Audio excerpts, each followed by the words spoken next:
So tell me, why do we need a coach? Why does every single one of us need a coach? We don't. I think generally we can find life good and great as it is, but animals tend to go about their patterns and their behaviors. They don't have the ability that humans have, which is to look outside the box. So I think we're all rats in a maze, and that's not wrong, particularly if you've got a good maze. Why not keep it? But if you're, let's say, that 5% of the population that's thinking, am I getting the most out of life? Are there patterns that I could bust open so I could even have more wealth, more connection, more love, more fun? Then that's where a coach comes in, because they can help you see your patterns, and you might get a lot more out of life and go, I didn't even know this was possible. Mm-hmm. But no one has to have a coach, just like no one has to improve themselves. No one has to do better in life. But I figure since we've got the option, why not?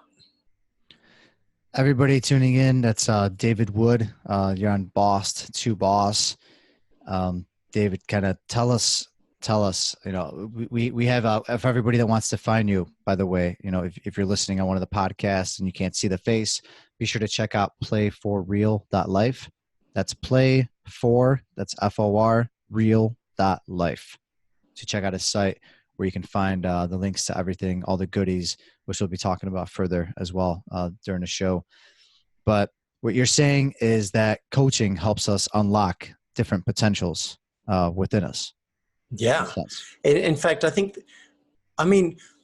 one area of coaching is just simple accountability. There are so many high performers who, there's so many thoughts that we have. There's so many possibilities we have, and we can get paralyzed by choice. So one area that I help my clients is just simply giving them some focus and accountability so they go in the direction that they said they want. But the second area that I think is even more exciting, it's a little more sexy, is what haven't you even asked yourself yet? What haven't you even examined about yourself that could be better about your life? It's not until you dive into conversation with somebody with some focused attention on you that stuff can start to be unraveled and unfold, and you might have even an epiphany. And you kind of, a lot of times as well, because nowadays, I guess the reason I kind of wanted to do a full circle here is coaching is definitely something that's talked about a lot nowadays. You have this person's a coach of that, this person's a coach of this, doing that. And even at times, it almost feels like, is there an overabundance? But, but you have a story. You have been doing this for a long time. You have a background. You have the credibility. You work directly with Sony, with Proctor Gamble, Exxon, just to name a few. Do you think that kind of makes you stand out? Yeah, I think so. I mean, at the end of the day, what really matters is that when we do our first session, the prospective client sees something for their life that they really want. Mm-hmm. They're like, all right, this is something worth my time, energy, and money. And this guy seems to have a clue, and he seems like someone who can help me get there. That's what really matters. But I think given that there are so many coaches and everybody and his or her dog are a coach these days, it doesn't hurt that I started life consulting to Fortune 100 companies in New York. So I have that background and that credibility as an actuary to kind of back me up. But I think that, if I was hiring a coach, yeah, it'd be nice to have someone who's consulted to big companies, but I'm more interested in, are they walking their talk? Yeah. Is this someone who's been transforming their life for the past 20, 30 years and who can help me transform my own? Yeah, because sometimes you got to kind of weed out, right? So I guess what's your main, is there like a main tidbit, an approach that you use that maybe you can share with us, kind of what makes, how to weed out all the others and to find the right ones? How do I weed out who? Like other coaches, because I definitely get, offers and things like that from others. And I usually go, if someone I come across like you, it's a different story. But, you get the ones that are just started up and all of a sudden they're a coach at life. Yeah, right. and they're 22 years old and they want to explain life to. Well, I think it depends on your budget too. I mean, if you got no budget and someone 22 comes along and offers to coach you, do a session. Why not? Do a session talking about your life, see what comes out of it. Even if they're terrible, you probably learn something about yourself That is a good way to look at it. in that session. But one of the great things about accumulating wealth as you get more successful in life is you have more options, and you can work with someone who's been at it longer and might have a greater skill set. So, I mean, one great way to find a coach is listening to podcasts. I think podcasts from people you respect, and asking your friends who you respect. Ideally, your friends who are successful. Who would you recommend to be a great coach for me? And also for people, it also has me think about this from the other side. Like, what about for people who are starting their own business, or they've got their own business and they're their own boss and they're trying to stand out, right? Like, how do you stand out from the crowd?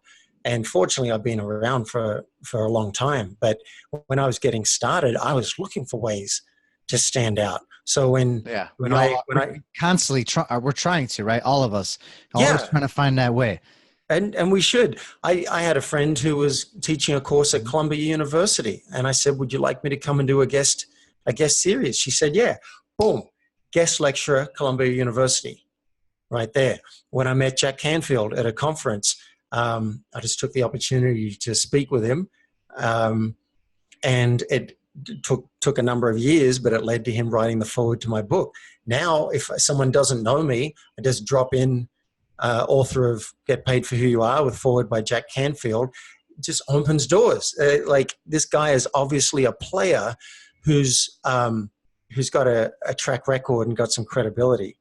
So yeah, always look for ways that you can stand out. I mean, right now I'm doing some service work, and I'm doing it because I've just been drawn to prisons for some reason for a number of years, wanting to, what's it like to be in there, and how could I serve people who are in there? Now I'm doing that. And, there's no money in that I found yet, but that's another way to stand out. So what are you guys doing that's a bit different that you could publicize and give you a bit of an angle? And tell me, for everybody tuning in, yes, today we have Moose featured on the show as well. So you might hear him a little bit in the background. Right, and you might hear my puppy soon too. Yes, right yes. Now she's chilling. I am Moose watching. So you've heard of Moose on previous episodes. He is back on today. I'm not sure what he's saying. I think he's saying hi. And I want to activate the puppy cam. The puppy cam, it is official. It's a two boss official with David Wood, everybody. The puppy cam is here. Yeah, it's pretty hard to see right now, but I can see something going up and down. Passed out though. Looks passed out. But that definitely, it caught me the first time you mentioned it, and it catches me again. And prisons. So you go to prisons, right? And you do service work there. What kind of work and what have you gotten out of it? And it's like right away. Okay. Yeah, this is new for me. There's a company called, and I feel grateful to have met Laurie Lazar from Authentic Relating International.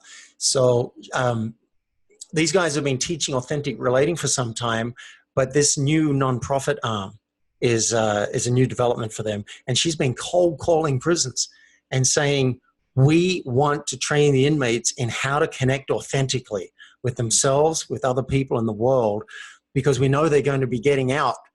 Like 95% of these inmates are going to be released, and they're going to be our neighbors.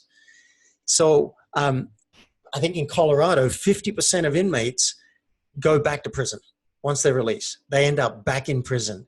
And so what we're doing is giving them skills so that they can connect with their employer. They can get a job. They can hold down a job.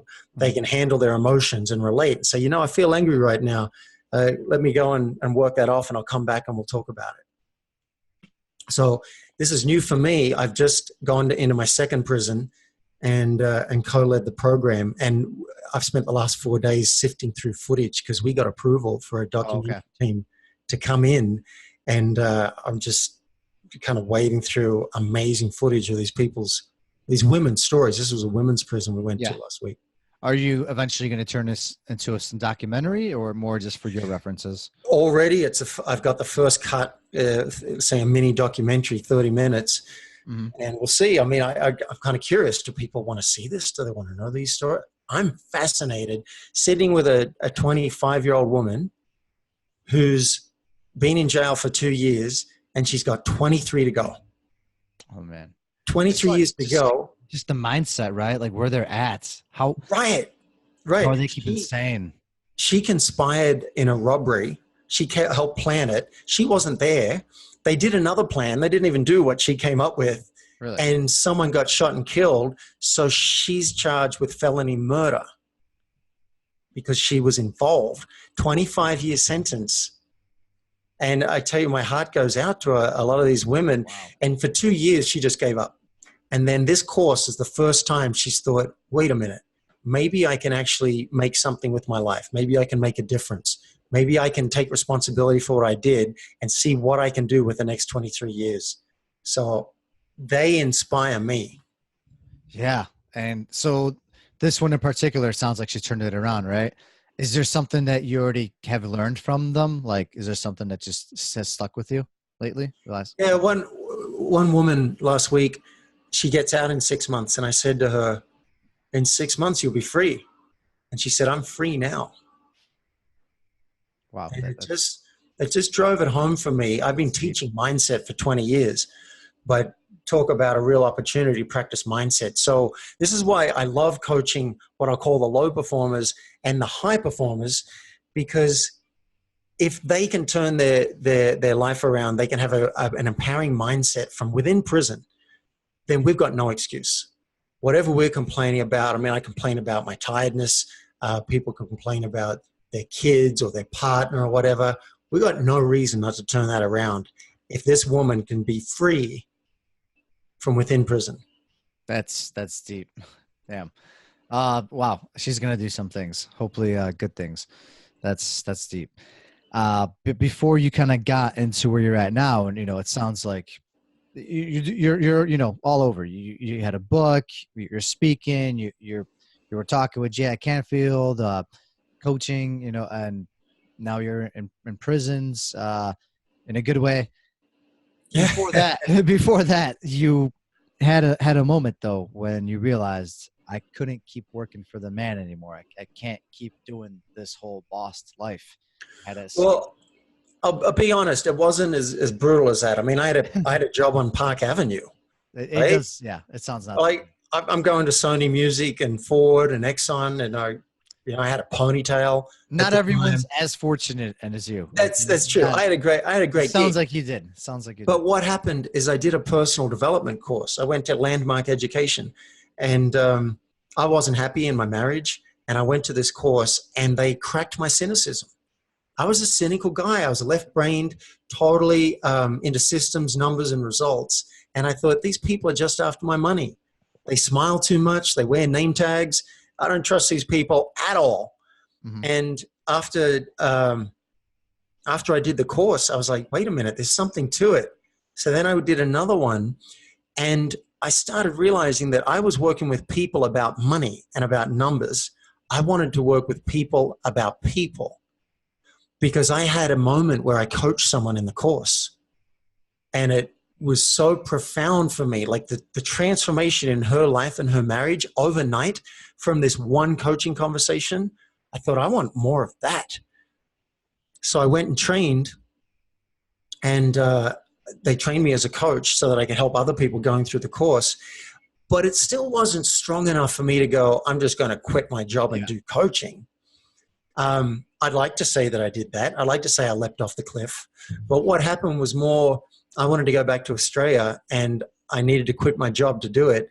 And I thought, while I'm quitting my job and transitioning, I should take 6 months to do something I really want to do.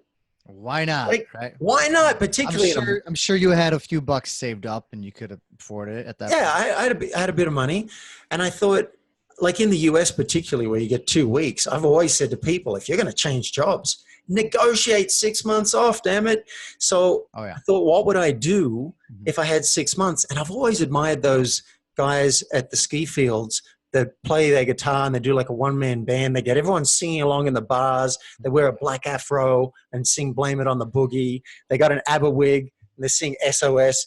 Always wanted to do that. So I went back to Australia. I bought some speakers. I bought a guitar. I got my first singing lesson. And 2 weeks later, I had my first gig in a tiny little dive bar. So, and you didn't ever play before? I'd never played professionally. I had a guitar and I was like just learning to play in front of people. But did you actually play before you bought that guitar? Did you kind of play already before, or did you learn in those 2 weeks? If people were having a party at the beach, I'd just gotten up enough courage to bring along my guitar to the beach and maybe play American Pie. It was like that. So I went and did that for a year and supported myself on the side with some actuarial consulting. I kind of like, get a hustle going. Did you do it as like a outside, I guess, like through like some, I guess back then I don't know if they had the app system, but was it through like Upwork? Probably not, right? Or at that time, Upwork did not exist, man. This was back in 1998. Okay, so you just had clients through Connects, probably. I called people that I knew from because I'd grown up in Australia, and I called colleagues, and my company also had a branch in Sydney. So I just went there. I said, look, this is what I'm good at. Do you want any extra help? And I was like, this is back in 98. I was getting $100 an hour to work from home. Damn. And would you do this just for like a few hours a week, and then the rest you kind of did the stuff you actually kind of felt a few hours a week? And I got to, I'll make a confession. I'm a terrible singer. I'm just not very good. I'm a great entertainer, but I'm a terrible singer. And for the rest of the week, I just got gigs and gigs and gigs. Mm-hmm. I just rarely got invited back to the same place twice because I sucked. But I got to do it, including on national television. We had like our equivalent of the Gong Show.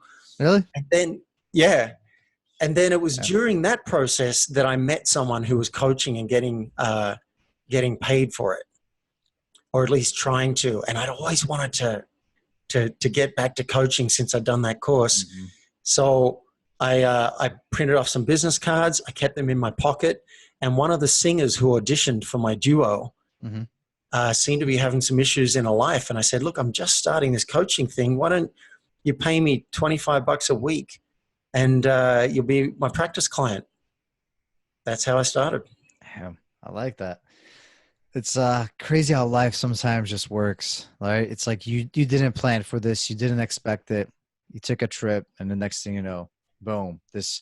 What happened after that? You pretty much, when you got back into it, did you move back to the U.S. right away, or you stayed out there? No, I stayed in Australia for a few years. I thought that's where my life would be better, and it wasn't. But I started speaking. I hired a coach. That's one of the first things I recommend someone do if they have a big project. Get a coach. And she coached me on how to craft my speech, how to go to local clubs and speak for clients. Mm-hmm. I went into online marketing because I'm a bit of a geek, and I created a website and went into search engine optimization back before people knew it was a thing. This is back when Alta Vista was a big search engine. And I remember that. I remember Alta Vista. Right. That was what I grew up on. Right. Well, I got to number one for life coaching on Alta Vista, and then Google came out, and I hit number one on Google, and that became my new life. It's like, how do I coach people and learn this internet marketing thing? And I just happen to be good at both. So someone said I built the world's largest coaching business. I don't know if that's true, but I had 150,000 coaches or wannabe coaches on my list at one time, and I think at that time it was the largest coaching list in the world. So really, it might be true. So what did you do with that? So these were people that wanted to learn what you were doing? Yeah, pretty quickly in my first year of coaching, so many people are coming to me saying, I think I want to do this too.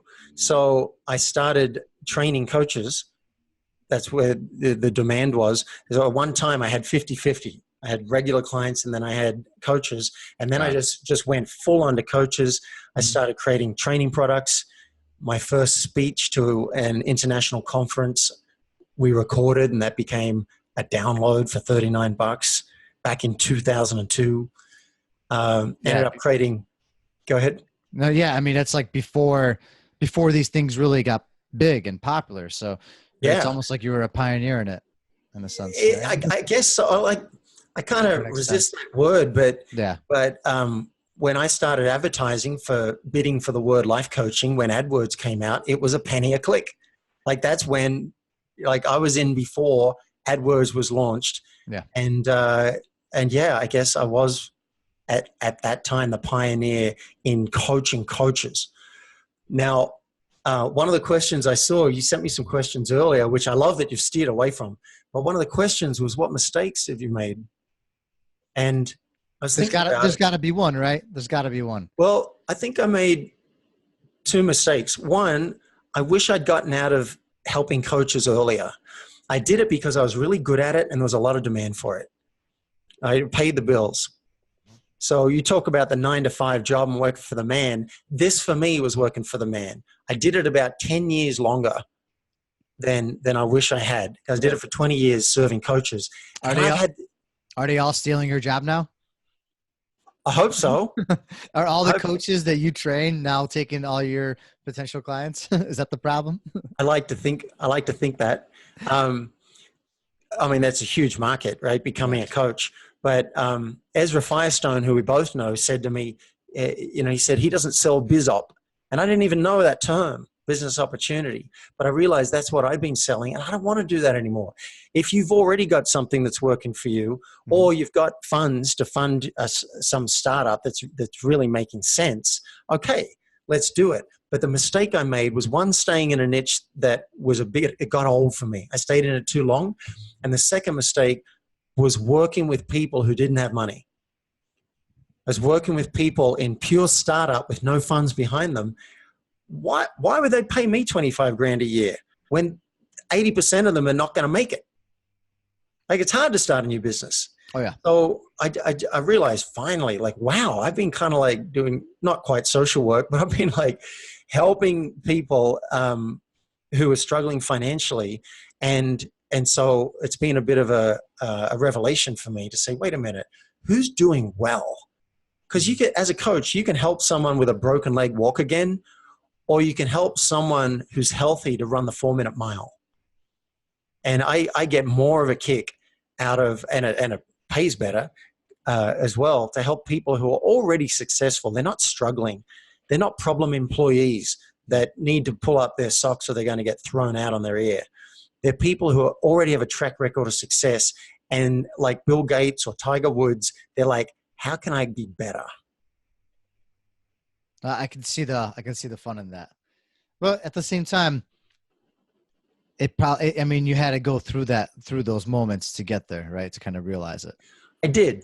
Yeah. I did. I had to learn. And now it seems so clear to me. Like, I've got people. Why didn't I do it earlier? Right? Why not? I'm surprised I missed it. But this model really fits for me, because the people who have the wealth and it makes sense for them to invest 25 to 100 grand in their coaching, they can pay me that, which allows me time to go and train prison inmates for free. Mm-hmm. So it just like, a lot of people can't go and spend 2.5 days in a women's prison because they have to work to pay the bills. But because I charge a higher hourly rate, I'm able to get that balance. And I just, why didn't somebody tell me younger in life? Right. Earlier in life. Yeah. I love it. I love it. And what would you tell someone though that's going through that moment? You know, someone like me a couple of years back and just sitting there in that cubicle or sitting there, you know, it's a good way you put it, because you could be living the entrepreneurial life. You could be doing it, but maybe you're doing it wrong. So like, what kind of word of advice would you have for Well, there's a 4-step process that I teach, and the two of the first steps are to have real goals and a real plan. So first, you want to dream. So are you doing enough dreaming to really create a vision that inspires you? Mm-hmm. What would you love to be doing with your time? And then second is the planning. And I love that. I roll up my sleeves. I'm like, all right, now for some people, they can just quit and go and do 5 years of university training and get into a new profession. Some can do that. For other people, they got to be more creative about it. Maybe on the side, they're going to have a hobby for a while, or maybe they're going to do some free internet training for the next year while they're working their regular job, and then they're going to make a partial switch. Maybe they're going to get a job where they work 3 days a week at their old job, and for 2 or 3 days a week, they launch in the new thing. I mean, you can get creative about it. You don't have to go cold turkey. You don't have to leap off a cliff. That's a good way to put it. Yeah, because sometimes some say go for it all in. Some say you need to have a good cushion and figured it all out. But yeah, there's numerous ways, right?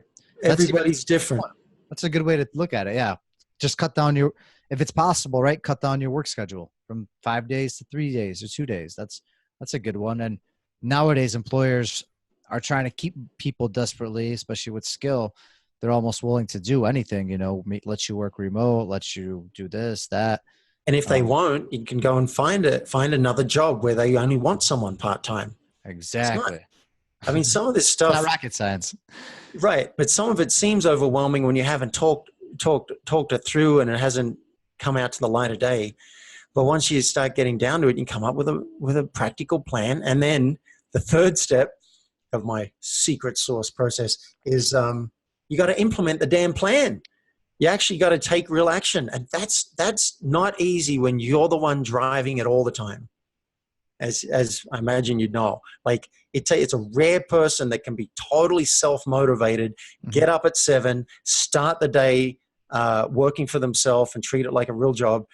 That's kind of rare. So that's step 3 is you got to find ways to have focused action in the direction you want to go. For me, that's definitely the hardest part. I'll set all that other stuff up good, but then to keep implementing. Yeah. Those 3 things, just, the people listening to this right now, just think, is there one of those where you might fall down a bit? The real goals, the real plan, and the real action. It's kind of rare to have all those 3 lined up. And if you are falling down on one of them, great. At least now you know that. And find a way to get back up. Yeah, you gotta recognize it. And we could find out more about this 4-step plan on your site, right? Playforlife.life. Play for real. Play for real, baby. Playforreal.life. Playforreal.life. Yeah. And it's 4FOR. Yeah, that's right. Because I hold the viewpoint that life is a game. I think we're playing a game, just a game with very high stakes. And if it is a game, let's make the best moves we can. I want you playing. I don't want people getting so tense and uptight and whatever. They forget that we're here to have a good time. Exactly. But also, if we're going to play, let's play for real. Like the outcome actually matters. That's a great way to look at it. And hopefully we get to that 4th point at some point in this show. But in the meantime, we are now on to the listener's favorite segment of the show. Welcome to the round with no name because they're all taken. All right. So you get 5 seconds to initiate an answer for each one of my quick questions. I'm going to throw out at you.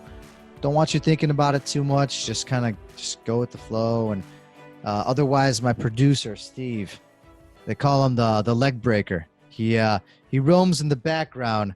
So hopefully he doesn't come out and I don't have to deal with him.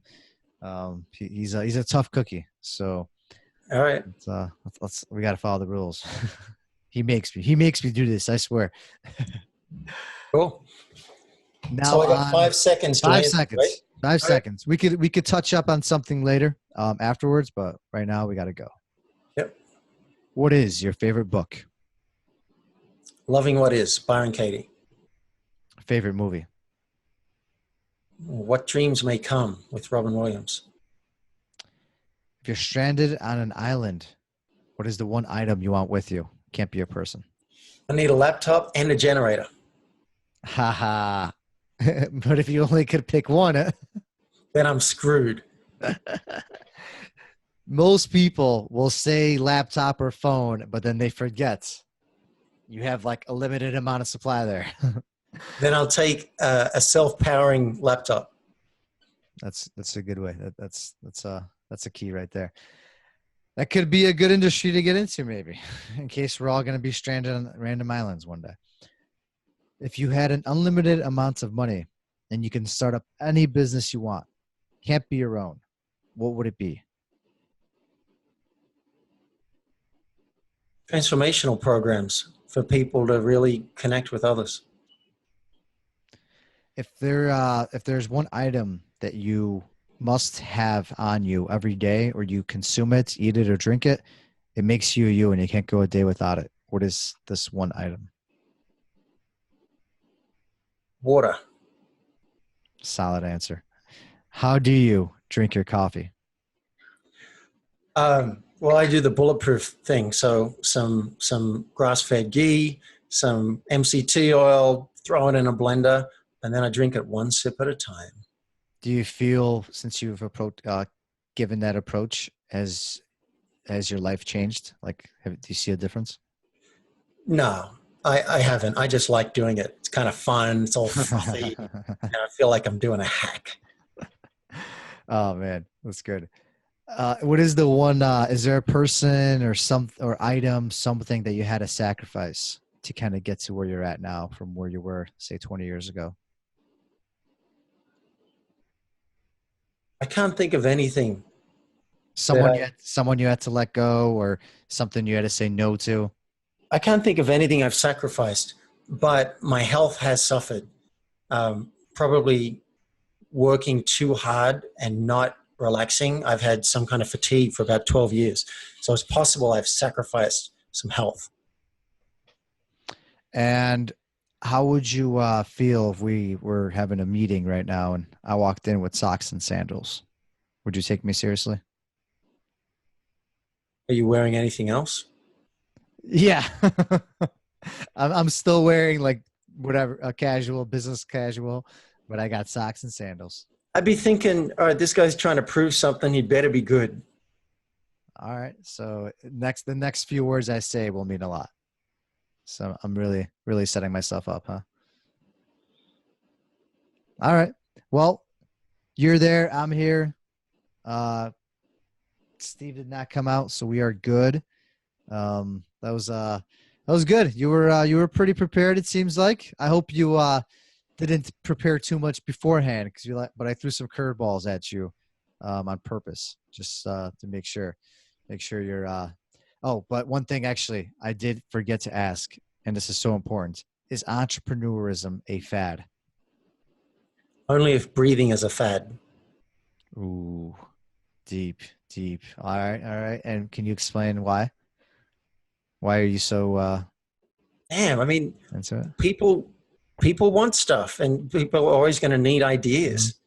So why can't we just have all the big companies hire us out and do everything for us? Well, then they'd be paying us to be entrepreneurial. I guess someone's being an entrepreneurial. So I just can't imagine, particularly with creativity going the way it's going and becoming more important with AI. Mm-hmm. I can't imagine entrepreneurism being dead. America's not going to allow it. Trump's not try not to allow it. Yeah, I couldn't even relate to the question when I read it. I was like, fad? Hey, it's a very highly debated question and very mixed. So, I believe. I guess the way, if you look at it from devil's perspective, is that like everybody out there is trying to be an entrepreneur or saying they could do this, show you this, show you that, show you that. That's like the opposite way. Well, I'm biased. I'm biased because I believe in myself. So I know I'll always be able to find something that people want. Mm-hmm. That's why I believe in entrepreneurism. And I'm not saying it's not hard. I mean, sometimes you're going to wish you had a job, but that's my viewpoint. All right, everybody. That's David Wood with playforreal.life. Be sure to check out the website. Do you have you have a program, right? Any promotions or anything going on? Yeah, I'm going to offer your listeners a session. The way I find the right people to work with is I do a session with them. I don't charge people for that first session. Create a plan for your life and your business. And if you love it and want to implement it on your own, go and implement it and let me know how it went. If it seems like coaching can have a big impact on your life, we can talk about long-term coaching. To request a session, go to playforreal.life and click on the big button that says request a session. I can't say yes to everybody, but I can say yes to a lot of people. If you qualify for a session, there's no charge for it. And Love to meet you.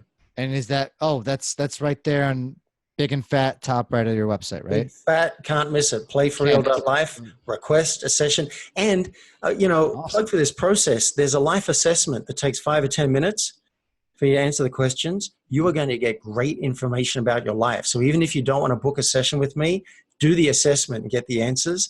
And then if you want me to review the answers with you, then you can actually get something on my calendar. You get a link to do that. Oh, awesome. Awesome. Appreciate that. And, David, it's definitely been a pleasure having you on. Ezra wasn't kidding when he said, I need to get you on next. And I'll give you the mic. The mic is yours if you want to finish it off with any final thoughts. I like your energy. I like talking about life. And whatever you're doing out there, I say you guys are doing it right. I don't think you need any get well or get fixed. There's nothing wrong with the way you're doing stuff. And there's usually a better way. So if you want to upgrade your life and your business, keep listening to Boss to Boss. Awesome. I didn't even have to ask for a testimonial. You just plugged it right in. And the key to it is I chug a bunch of coffee, black coffee, right before the show every time. It's been a pleasure having you on, David. Take care. Thanks, mate. Until next time. That is all for this episode of Boss to Boss. Your next step is to visit bosstoboss.com, where you will find proven techniques followed by professionals to help you make that next step. Again, that is boss2boss.com. And remember, the time is now.